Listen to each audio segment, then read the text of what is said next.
Good morning, everyone. How are you all? All good? Let's start study. Today, let us take a short learning about our SST. SST is divided into three parts: geography, history, and civics.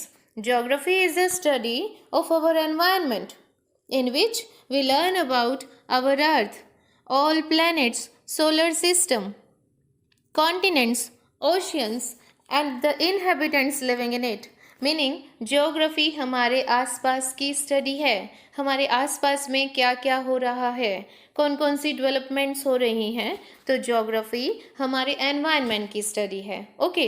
And history is the study of past, as we have learned our medieval period first lesson, and in second lesson we have learned the rise of small kingdom in North India. So it is a study of our past कि past में हमारे पूर्वज कैसे थे, उनका जन्म कैसे हुआ और उन्होंने कैसे कैसे विकास किया. Okay. Now here it is civics. Civics क्या है? Civics is the study of citizens. Citizens की स्टडी को सिविक्स कहते हैं. अब ये सिटीजन कौन है? सिटीजन मैं सिटीजन हूँ, आप भी सिटीजन हैं, and all the members living in our society are the citizen of India. So ये जो सिविक्स है ये इंडिया के सिटीजन की स्टडी है. Civics is a study of rights and duties of a citizen. Clear my dear? So civics हमारे बारे में स्टडी है, इसलिए हम सिविक्स को जरूर पढ़ेंगे. पढ़ना चाहते हैं अपने बारे में? Okay, let's start. Today we are going to read lesson 18. Actually it is a lesson first of civics. Civics नागरिक की स्टडी है, हमारी स्टडी है. ओके. सो हम जो सिटीज़न यहाँ रहते हैं, हमारे को इक्वलिटी मिली है. इक्वलिटी मीनिंग समानता. क्या हमें सभी क्षेत्रों में समानता मिली है? Yes my dear. All are equal in the eyes of law. Yes my dear, हम सभी कानून के सामने समान हैं. अगर मैं as a citizen of India किसी के अधिकारों का हनन करती हूँ, I hurt anyone, then police मुझे पकड़ के लेके जाएगी, मुझे सज़ा मिलेगी. और अगर कोई और मेरे अधिकारों को चोट पहुंचाता है, मेरी किसी चीज़ को हानि पहुंचाता है, देन पुलिस उसे पकड़ के लेके जाएगी, मीनिंग कानून उसे सजा देगा. It means we all are equal in front of law. कानून प्रोटेक्ट करता है हमारे राइट्स को. Okay. There is not any discrimination. कोई भेदभाव नहीं है on the basis of birth, race, caste, colour, sex, religion. इन सभी में से किसी भी नाम पर कोई भेदभाव नहीं होता है हमारे इंडिया में. चाहे हम रूरल एरिया में पैदा हुए हैं या अर्बन एरिया में, हम गोरे हैं, काले हैं, लड़का है, लड़की है, हिंदू है या मुस्लिम, किसी भी नाम पर कोई भेदभाव नहीं होता है. सबको इक्वल अपॉर्चुनिटी मिलती हैं.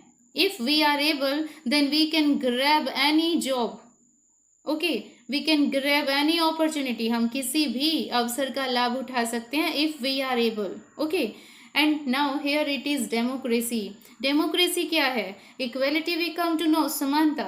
But here democracy क्या है? Democracy is a form of government. ये एक गवर्नमेंट की फॉर्म है in which the rulers are elected by the people. जहाँ पे rulers head of the country elect होता है by the people. Like in our India, BJP party and Modi ji are elected by the people. Okay. हमने उन्हें चुना है, so they have to work according to our consent. उनको हमारी consent के according काम करना होता है. They have to work for our welfare. हमारे वेलफेयर के लिए उन्हें काम करना पड़ता है. And if they do not do so, और अगर वो ऐसा नहीं करेंगे, then we will not elect them in the next election. हम उन्हें नेक्स्ट इलेक्शन में इलेक्ट नहीं करेंगे एंड देयर पावर्स खत्म हो जाएंगी. Okay. So in democratic government में क्या होता है? Democratic government does not look after the interest of any particular caste, class और ग्रुप. वो किसी एक विशेष कास्ट, क्लास और ग्रुप के लिए काम नहीं करते. कौन? Democratic government. Yes my dear, हमारी इंडिया में बीजेपी पार्टी और मोदी जी किसी एक पर्टिकुलर ग्रुप के लिए काम नहीं कर सकते. उन्हें सबके लिए काम करना होता है. They have to look after the interest of all. सबके लिए. इक्वेलिटी बेस्ड पॉलिसी होती है उनकी। Okay, they have to provide equal opportunity to all, उनको सबको इक्वल अपॉर्चुनिटी देनी पड़ती है। एंड वी ऑल नो, अगर वो ऐसा नहीं करेंगे then we will not elect them, हम उन्हें चुनेंगे नहीं in next election. Okay, so democracy is based on equality. In democratic government all the ruling rulers have to work for the equality. Okay, let us see here. Here it is dictatorship. Now dictatorship क्या है? Dictatorship meaning तानाशाह. Yes my dear, in China there is dictatorship government. Okay, meaning only one man show. One man show होता है, एक ही man head होता है पूरी country का, and all the people have to work according to his wish. इस एक man की विश के अकॉर्डिंग सबको काम करना होता है। Like here only one is the speaker and others are the listener. They have a big cross on their mouth. उनके माउथ पे एक बड़ा क्रॉस लगा है, मीनिंग उनको चुप रहना है। They can't raise their voice. वो अपनी आवाज़ नहीं उठा सकते। But in our India, we can raise our voice. हम अपनी आवाज़ उठा सकते हैं। We can protect ourselves. हम अपने आप के राइट्स को प्रोटेक्ट कर सकते हैं। Like in democracy, in our country, we have the voting right. हमें वोट करने का अधिकार है। And we have right to raise our voice. हम किसी भी क्षेत्र में अपनी वॉइस रेज कर सकते हैं कि ऐसा क्यों हुआ, पार्टी ने ऐसा क्यों किया। Okay, so this is democratic and we are lucky that we are living in a democratic country. And do you know why we are so lucky? हम इतने लकी क्यों हैं? हमारे पास इतनी इक्वलिटी, डेमोक्रेसी, राइट्स क्यों हैं? There is only one reason my dear, this constitution of India.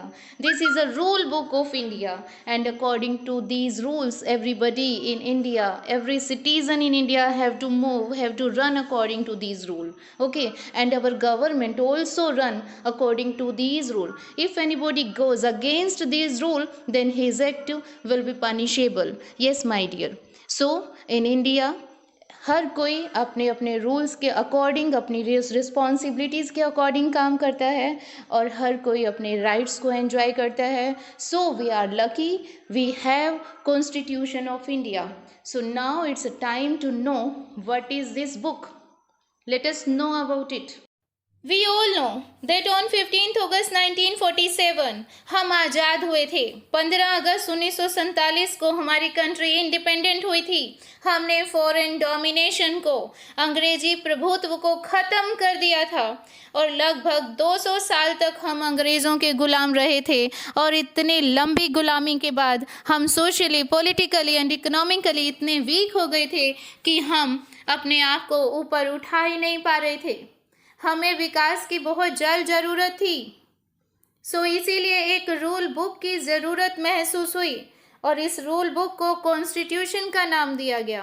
A document that lays a framework, जो एक फ्रेमवर्क तैयार करेगा जिसके अकॉर्डिंग हमारी गवर्नमेंट की पावर्स और ड्यूटीज़ को निश्चित किया जाएगा। Okay, and this constitution give strength to our new freedom. हमारी नई आज़ादी को इस कॉन्स्टिट्यूशन से बल मिलेगा। रूल बुक के अकॉर्डिंग चलने से हमें बल मिलेगा, पावर मिलेगी। And then finally constitution was framed and there was a preamble, there is a preamble in our constitution on the first page. Okay, and this preamble is known as the key to the constitution, क्योंकि इस preamble में constitution के आदर्शों को रखा गया है। Let us see here, this is English preamble and this is in Hindi. Actually, our preamble is in two languages, English and Hindi. Let us read it in Hindi so that it became more clear to you. Bharat का संविधान उद्देशिका। हम भारत के लोग भारत को एक संपूर्ण, प्रभुत्व संपन्न, समाजवादी, पंथ निरपेक्ष, लोकतंत्रात्मक गणराज्य बनाने के लिए तथा उसके समस्त नागरिकों को सामाजिक, आर्थिक, राजनीतिक न्याय, विचार, अभिव्यक्ति, विश्वास, धर्म और उपासना की स्वतंत्रता, प्रतिष्ठा और अवसर की समता, प्राप्त करने के लिए तथा उन सब में व्यक्ति की गरिमा और राष्ट्र की एकता और अखंडता सुनिश्चित करने वाली बंधुता बढ़ाने के लिए दृढ़ संकल्प होकर अपनी इस संविधान सभा में आज तारीख 26 नवंबर 1949 ईस्वी मिति मार्गशीर्ष शुक्ला सप्तमी संवत 2006 विक्रमी को एतद द्वारा इस संविधान को अंगीकृत अधिनियमित और आत्मर्पित करते हैं। सो देखा आपने कितनी अच्छी लैंग्वेज में उद्देशिका मीनिंग प्रेम्बल को लिखा गया है। Okay, no what is constitution? क्या है ये constitution? Constitution is a set of regulation. ये एक रूल्स की कलेक्शन है। किसने की ये रूल्स की collection? A set of people ने, अ ग्रुप ऑफ पीपल ने, एक ड्राफ्टिंग कमेटी बनाई गई जिन्होंने इन रूल्स को कलेक्ट किया and they took a long discussion on it. उन्होंने इस पे एक लंबा डिस्कशन किया and on which rules they agreed upon, और जिन रूल्स पे सभी मेंबर्स ने सहमति दिखाई उन रूल्स को एक बुक की फॉर्म में रखा गया and that book is known as constitution. Is this clear up to you कि कॉन्स्टिट्यूशन एक रूल्स की बुक है। It is a rule book for our government, for us. इसमें रूल्स लिखे गए हैं कि हमारी कंट्री को कैसे चलाना है, हमारी कंट्री का अपलिफ्टमेंट कैसे हो सकता है। सो उन रूल्स के अकॉर्डिंग हमारी कंट्री को मूव करना होता है। It is often a written document. ये एक रिटन डॉक्यूमेंट है ताकि इन रूल्स को स्ट्रिक्टली फॉलो किया जा सके। और हमारे कॉन्स्टिट्यूशन में गवर्नमेंट की पावर्स और गवर्नमेंट के काम क्या होने चाहिए यह भी निश्चित किया गया है। Okay, is this clear up to you? Constitution क्या है? ये एक रूल बुक है। ओके, और इस रूल बुक की क्या जरूरत थी, क्यों बनाया गया? Let us know. Centuries of subjugation, सदियों तक गुलामी। हम जानते हैं ब्रिटिशर्स ने हमें लंबे समय तक गुलाम बना के रखा, हमारा शोषण किया। एंड उसके अलावा हमारी सोसाइटी में कास्टिज्म, पॉवर्टी और इलिटरेसी थी, मीनिंग जाति प्रथा, गरीबी और अनपढ़ता थी, जिसने हमारी इंडियन सोसाइटी को वीक बना दिया। हमारे constitution framers wanted to eradicate, ये चाहते थे कि जड़ से उखाड़ दें। किसे जड़ से उखाड़ दें? डिस्क्रिमिनेशन को, भेदभाव को जड़ से उखाड़ दें। भेदभाव, इज दिस क्लियर? भेदभाव, डिस्क्रिमिनेशन, कि हमारी सोसाइटी में इक्वालिटी ही इक्वालिटी हो, no discrimination. Okay, so these people wanted to eradicate this discrimination, जिस डिस्क्रिमिनेशन ने इंडियन सोसाइटी को रिलीजन, कास्ट और इकोनॉमिक के नाम पर बांट दिया। और ये ऐसा इसलिए करना चाहते थे, डिस्क्रिमिनेशन को उखाड़ के फेंकना चाहते थे ताकि अपलिफ्टमेंट हो सके of all society members and specially those who had been exploited, specially वो लोग जो शोषण का शिकार हुए हैं। Hence India has opted for secularism, और इंडिया ने सेक्युलरिज्म को ऑप्ट किया। सेक्युलरिज्म क्या है? Secularism, state does not have a religion of its own, meaning secularism के अकॉर्डिंग स्टेट का अपना कोई धर्म नहीं होता। स्टेट का अपना कोई धर्म नहीं होता। स्टेट अपने पीपल को कोई एक निश्चित धर्म अपनाने के लिए मजबूर नहीं करता। Okay, so everyone is free to follow the religion of one's own, और एवरीवन, हर एक अपने इच्छा के अकॉर्डिंग, अपनी चॉइस के अकॉर्डिंग कोई भी रिलीजन अपना सकता है। स्टेट का अपना कोई रिलीजन नहीं है। हमारे स्टेट के सीएम हमें फोर्स नहीं कर सकते कि हिंदू ही होने चाहिए, मुस्लिम ही होने चाहिए। No, it is on our choice. We are free to follow any religion. हम कोई भी धर्म अपना सकते हैं। हम आज हिंदू हैं, हम चाहे तो मुस्लिम बन सकते हैं। ओके, स्टेट उसमें कोई भी रेस्ट्रिक्शंस नहीं लगा सकता। Indian constitution aims to establish a social order. Indian constitution का एम है, टारगेट है कि सोशल ऑर्डर होना चाहिए सोसाइटी में। Where identification of a person, जहाँ पे एक पर्सन की पहचान उसके धर्म से नहीं हो, उसकी कास्ट से नहीं हो, बल्कि वो जो है, व्हाट ही और शी इज, कि वो क्या है, उसकी क्या एबिलिटी है, उसकी पहचान समाज में उसकी एबिलिटी से होनी चाहिए, ना कि रिलीजन से और ना ही कास्ट से. Is this clear up to you? Now, I think you all come to know about our constitution. Our constitution is a rule book, and according to these rules, our government run. Okay, so let us know some more facts about our constitution. What is it? Here it is a helium container, and the original copies of our constitution kept in it. Our original constitution is in Hindi and English languages, meaning 2 copies are available with us. Okay, and these are kept in helium container in the Library of Parliament. Why these are kept in a helium container? Because helium is a harmless gas and it preserve the text of our constitution. हमारे constitution में जो भी rules लिखे गए हैं, text है, उसे बचा के रखने के लिए helium को बेस्ट माना गया है. सो इसलिए इसे हीलियम कंटेनर में रखा है. Okay, so let us move here. Doctor Prem Bihari Narayan Raizada. Who is he? कौन है ये? He has written our constitution. इन्होंने हमारा कॉन्स्टिट्यूशन लिखा है. Okay, our constitution is totally hand written. हमारा कॉन्स्टिट्यूशन हैंड रिटन है एंड प्रेम बिहारी नारायण रायजादा ने हमारे कॉन्स्टिट्यूशन को इटैलिक स्टाइल में लिखा है. इटैलिक स्टाइल में. Okay, our constitution is in Hindi and English languages but the style is italic. Okay, late us move here. Doctor Bhimrao Ambedkar. Who is he? He is the father of our nation. He is known as the father of our nation. Okay, why? Because he was the chairman of the drafting committee of our constitution. हमारे constitution की जो drafting committee थी, meaning constitution बनाने वाली जो committee थी, उसके chairperson doctor Bhimrao Ambedkar थे.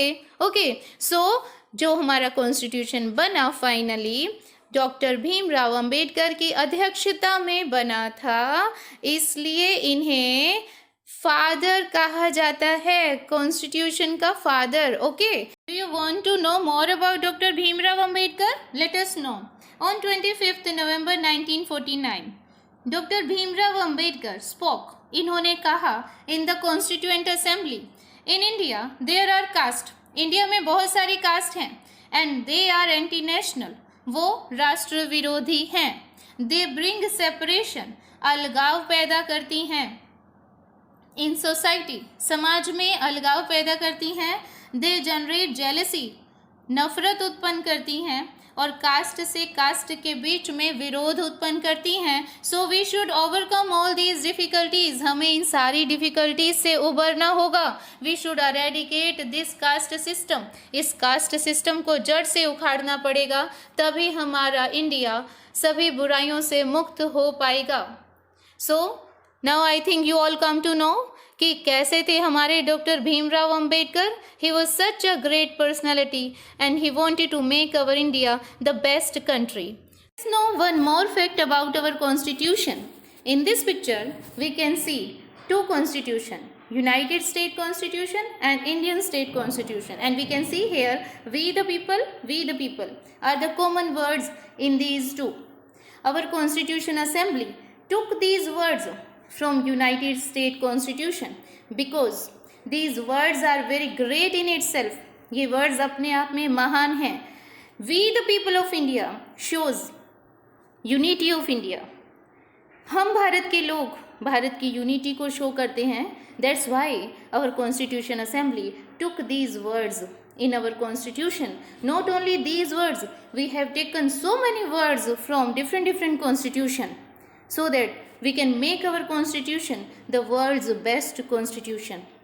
So, we have learnt many things about our Constitution and I think you all come to know about this concept. Okay, so bye this session and wait for the next session. In next session, we will continue our topic. Okay, bye.